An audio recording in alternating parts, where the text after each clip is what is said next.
Innovation, a buzzword used constantly by people in companies to assert that they're a step ahead of the competition. But what does innovation really mean? Is it shorthand for new technology? Is constant change always helpful or necessary? To help answer these questions and more, I'm joined by Emily Turner, Citi's Head of Innovation and Business Development, and Arjun Viswanathan, Citi's Head of Data Sciences.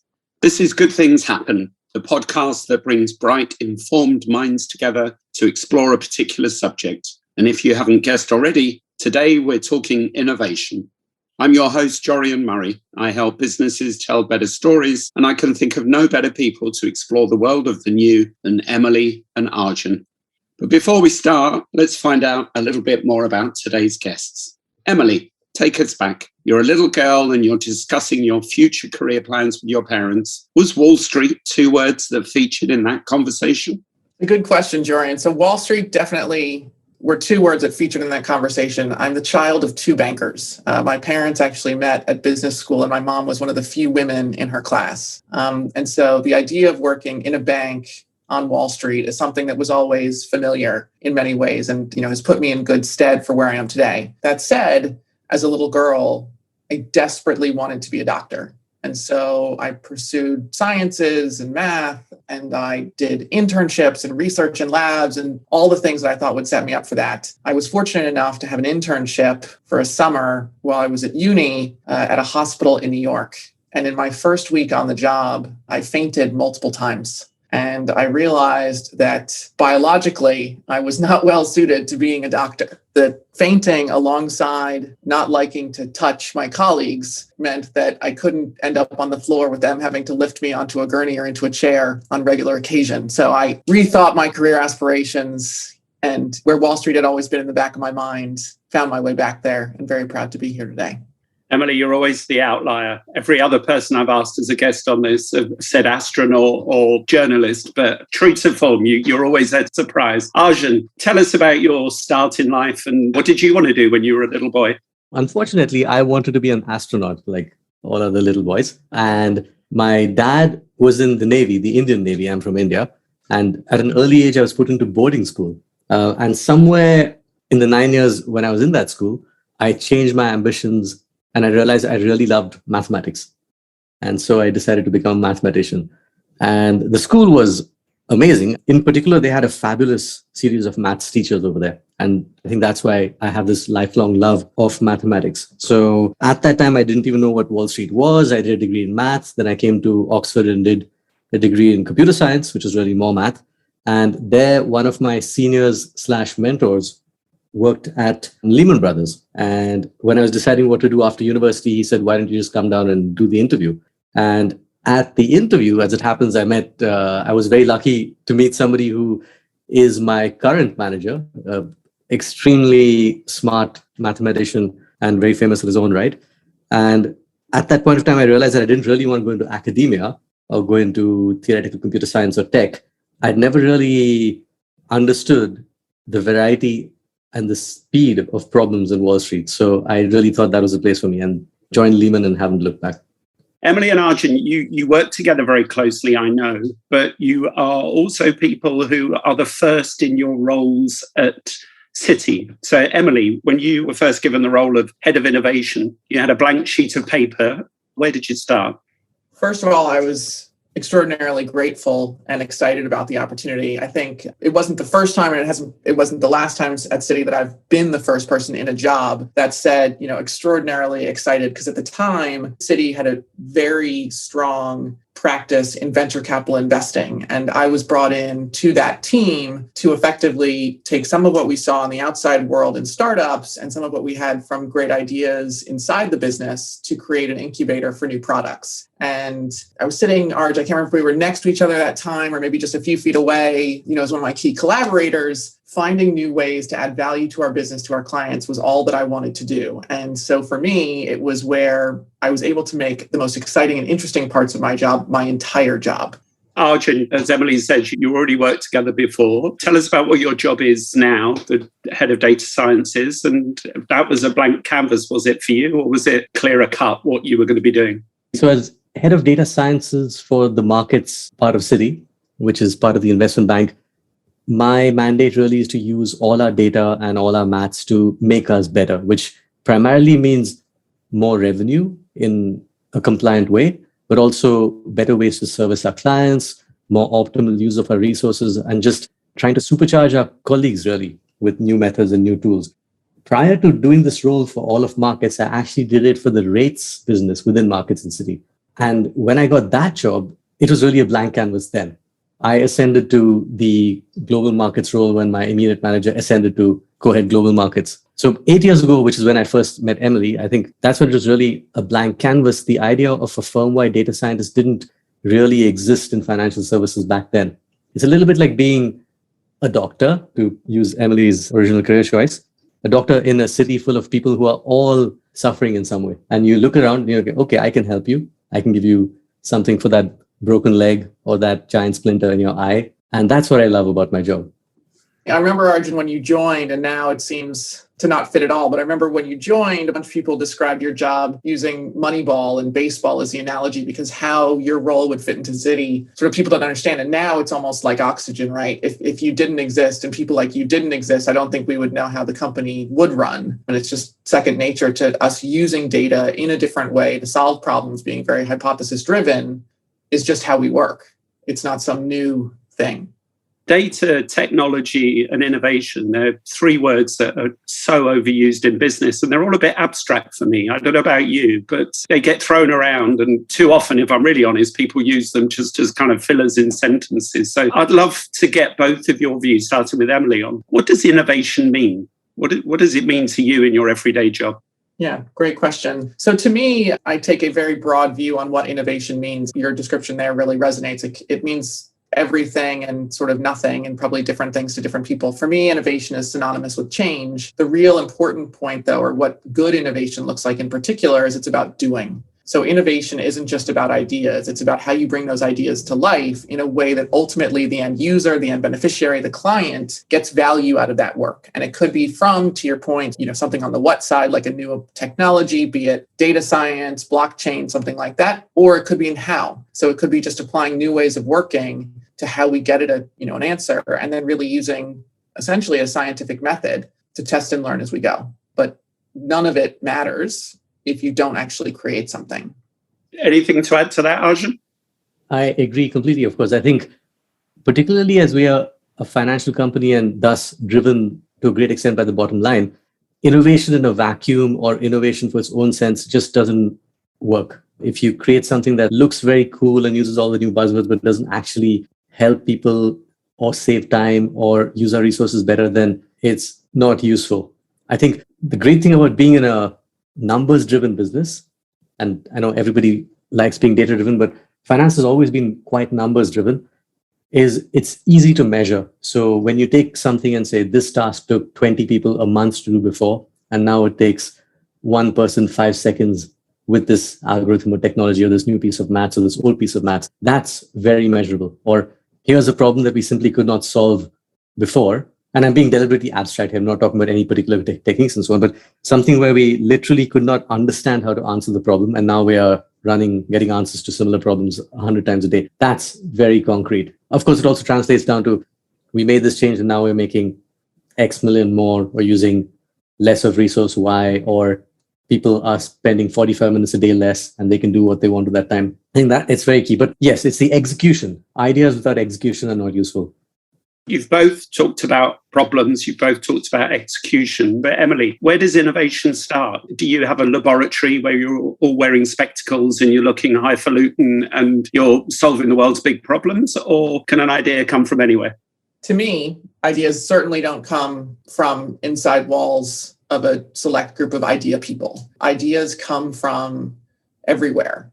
And it's about really understanding, how is the world changing? How are our clients changing? How is our market changing? Taking those signals in, no matter what role you're in. So if you're a salesperson, if you're a trader, if you're a lawyer, and then figuring out, how do we adjust to that change? And there's a huge part of tomorrow that's visible today. So to me, it's not about trying to figure out where is the world going to be in 10 years and solve a solution for that, but it's trying to really describe today and what are the signals that you can see today about behavior change or technology change or how something's being adopted that you know that that's where we're going and you can build and create something for that. To me, that's not just about it being from everyone, but it also means that ideas don't come from one person working alone. It's about how you bring different disciplines, different perspectives together to then iterate that idea, iterate that view of the problem to take it forward.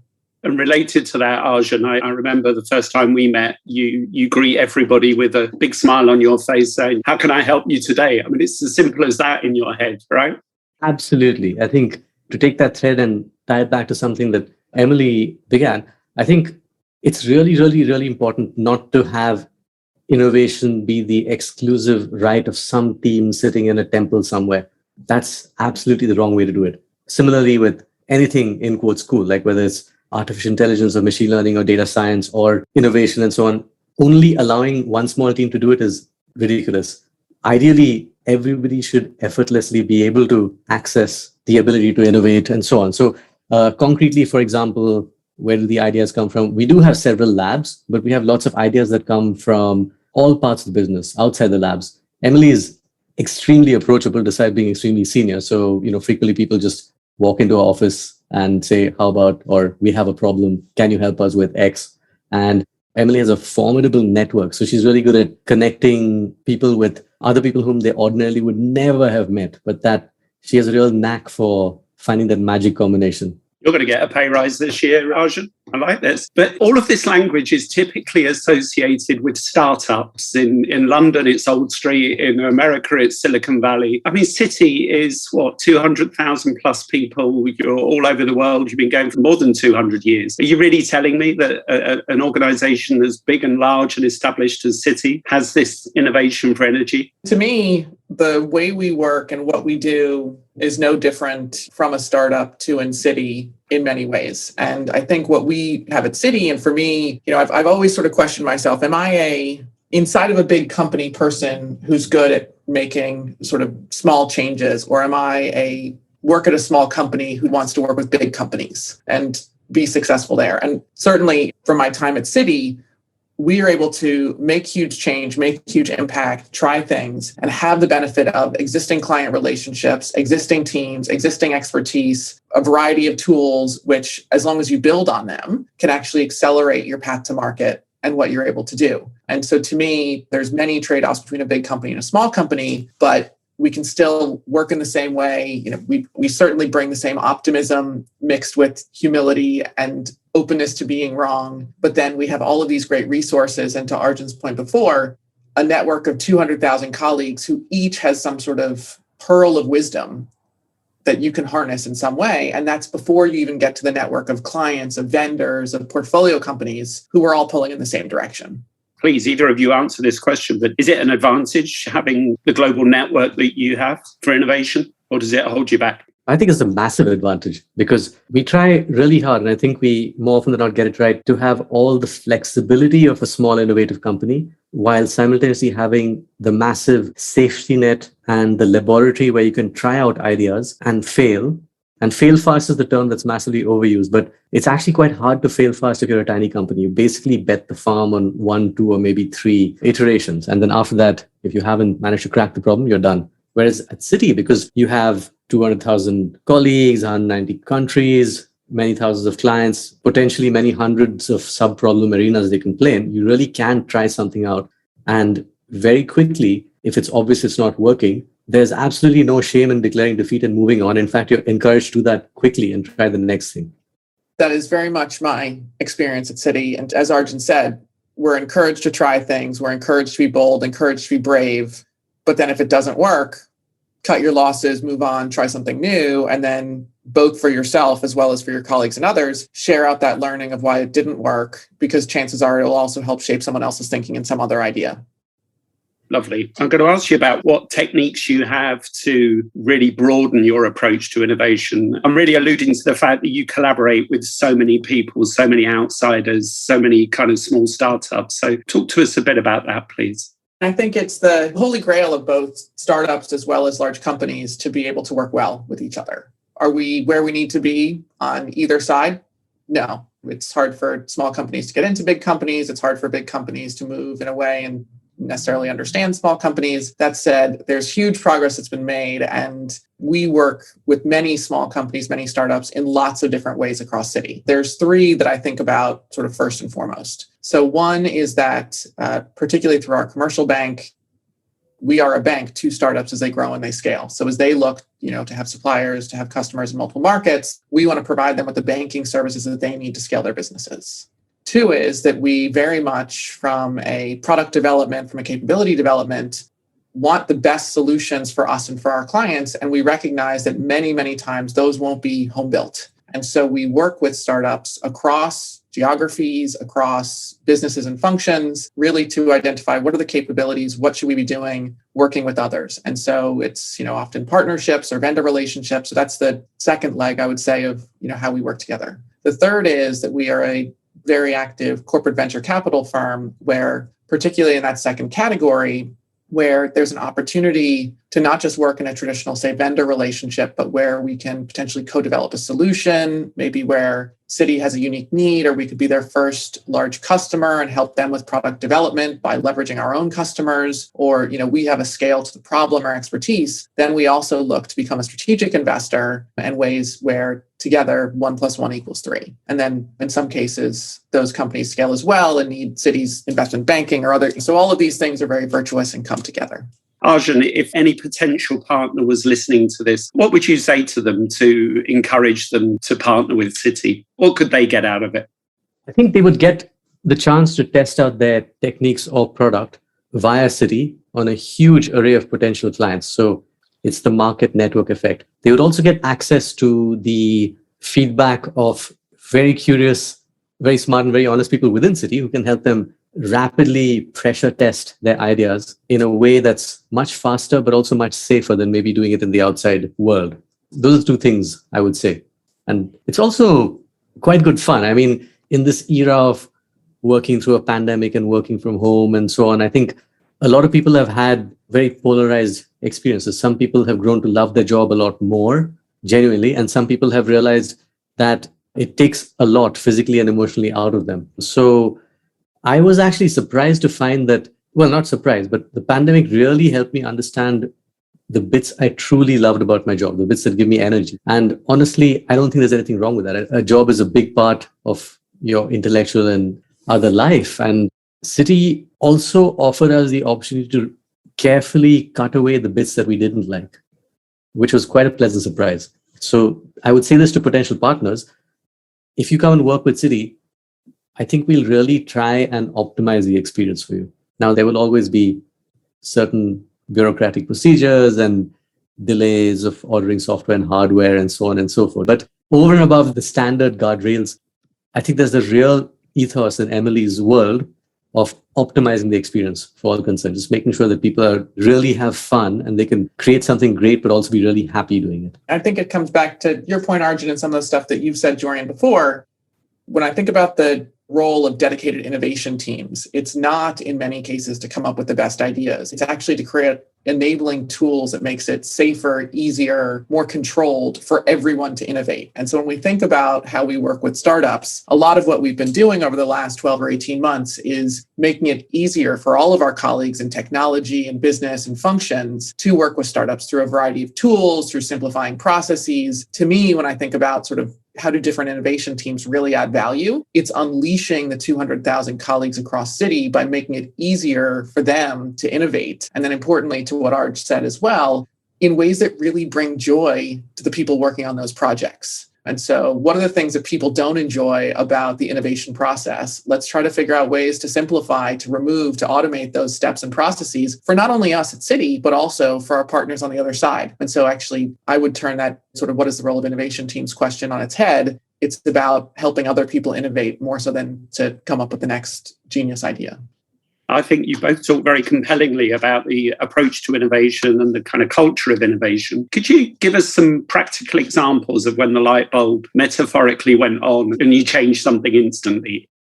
So this is a recent micro example from a big set of examples, but there's a certain process that involves forecasting our revenue sounds a bit boring, but it's quite important.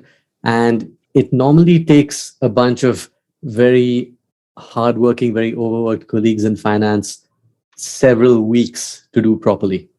Now, of course, we have a lot of very precise data on how much revenue we've made up to any particular point in the year. We also know what markets are doing and what they're likely to do. So it should be possible to put this all together to automatically forecast where we think our revenue is going to be.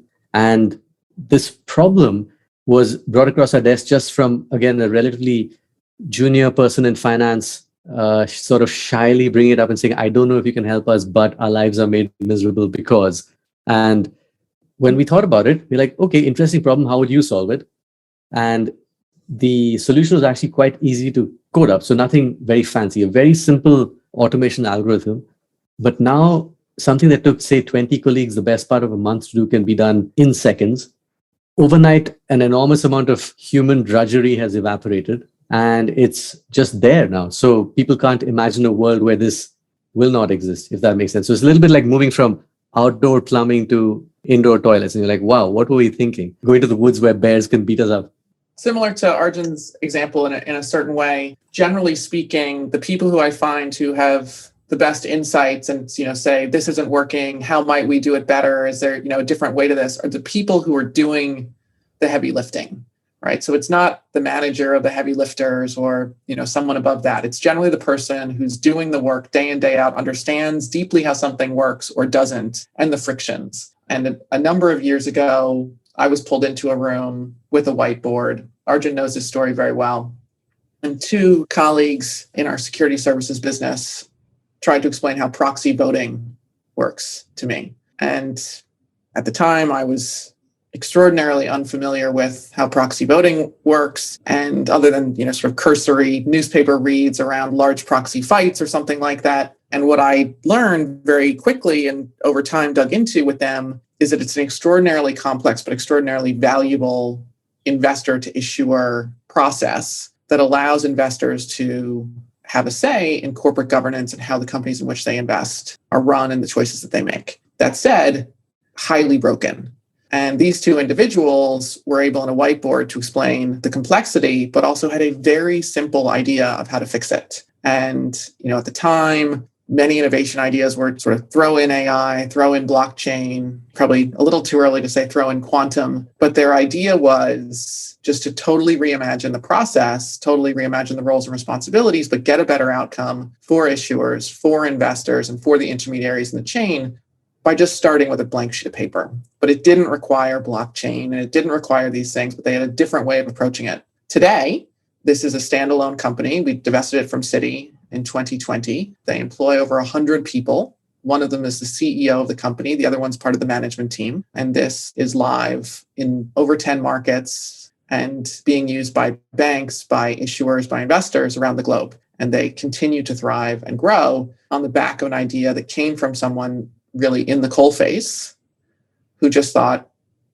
how can I make this better? Speaks volumes to a culture that will start with a blank sheet of paper when something is existing. I think that kind of sums up everything you've been saying about the culture. I'd like to ask you both almost to send a message to any young undergraduate who might be listening to this, who might be surprised at the way we're talking about a bank. Give a little commercial break, really, for someone who might not previously have considered banking as a career as to why they might want to come and join the team. Arjun, you go first.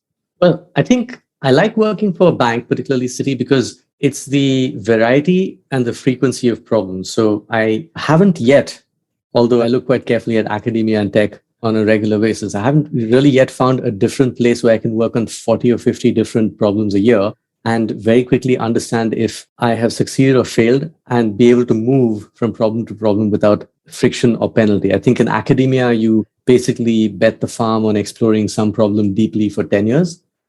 And similarly in tech, if you work at company A, it's quite difficult to use the tech stack of company B inside there, even if it's better. So we have this extraordinary amount of freedom where you can pick and choose technical components, mathematical techniques.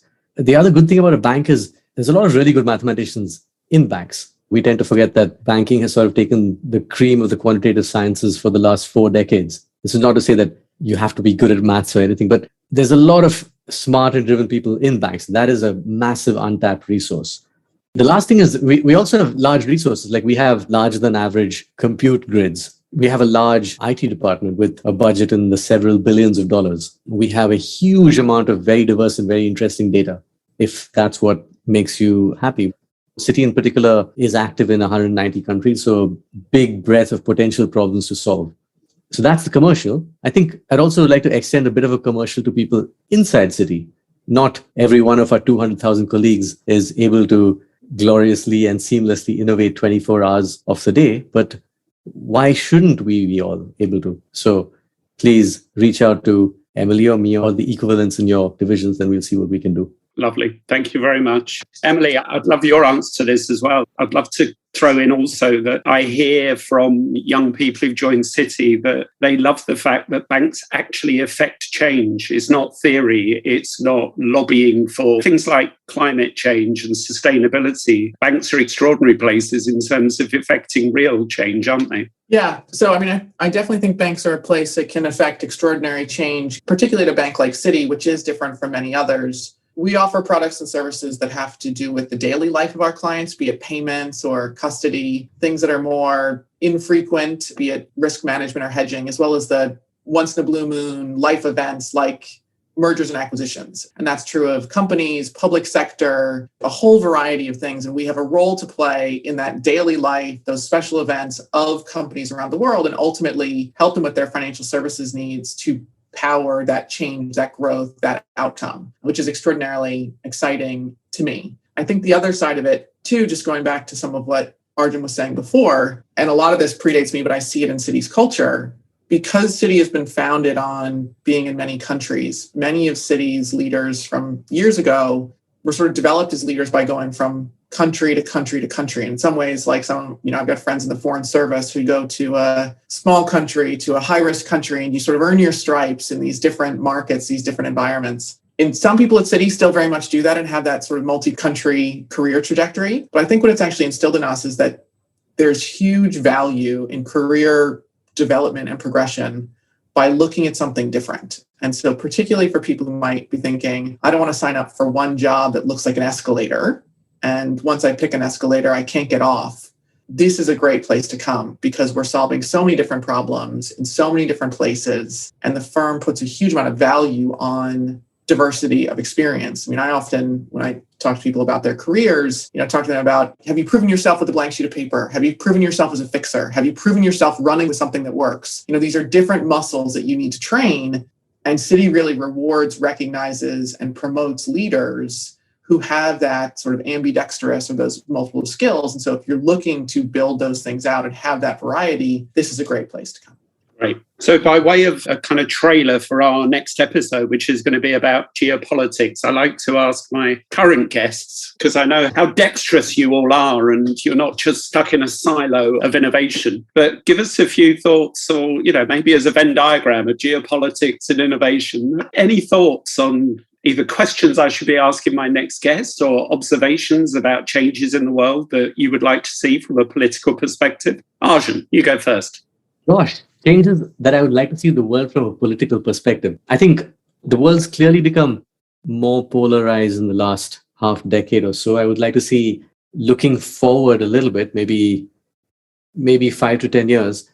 I think a lot of this polarization comes from the fact that constitutions are quite inflexible. And if you think of a constitution as the source code for running a country, you really should be able to upgrade it and do releases much faster. So I would love to see more nimble legislation. So, there are quite a few important pieces of legislation that really only got passed in the last 5 years. There are places that still haven't legalized gay marriage, for example, which is unbelievable in 2022. What I would like to see is much more compatible, much more dynamic legislation, and also some form of much more real-time democracy. So instead of having one election every 5 years, maybe a more rapid and more rigorous polling of people to see if something is working or not, to enable countries and units to change course faster.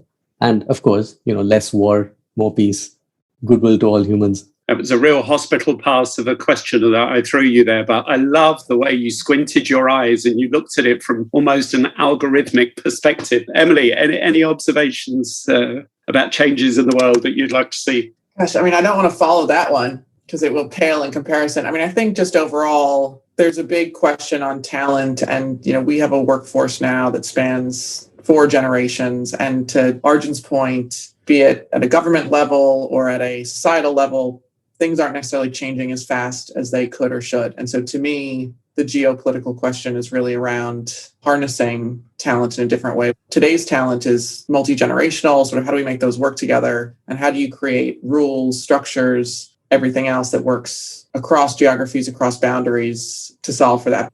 We're not, to Arjun's point, a continuous release cycle on some of these questions. So related to geopolitics, as innovators, I guess you're both optimists, are you? You're optimistic about the changes in the world. Do you feel optimistic as we're coming out of the pandemic about the progress that we can make?